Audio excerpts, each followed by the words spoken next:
Pour ne rien manquer, abonnez-vous maintenant. Comme chaque lundi matin, c'est Arlette Chabot. Bonjour Arlette. Bonjour à vous et bonjour à Bédarieux.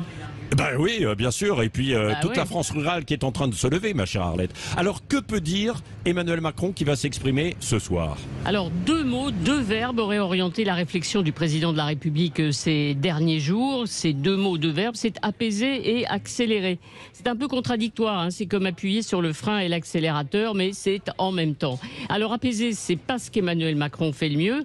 Vendredi, il affirmait toujours un peu bravache, ne rien lâcher, c'est ma devise. Néanmoins, le président de la République doit tirer ce soir les leçons de 3 mois de crise sociale, devenue crise démocratique, seront Laurent Berger. C'est une formule qu'Emmanuel Macron refuse. Néanmoins, il est nécessaire, et on a envie de l'entendre, de s'interroger sur le fonctionnement de notre système institutionnel.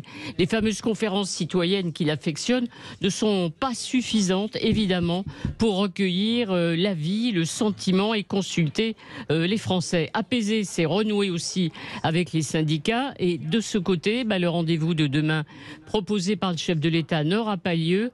Et il n'y a rien à attendre avant le 1er mai et la grande mobilisation annoncée par l'intersyndicale.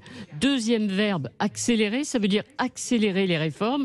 C'est ce qu'a annoncé Elisabeth Borne, qui pourtant disait encore il y a une semaine qu'il fallait une période de convalescence à la France. Bon, elle a changé d'avis. Elle s'est alignée sur le président de la République qui, lui, au contraire, veut enchaîner des réformes qui devraient changer le quotidien des Français. Santé, éducation, écologie, on connaît les priorités. Mais comment faire adopter ces futures réformes? Là aussi, la Première ministre a donné une indication.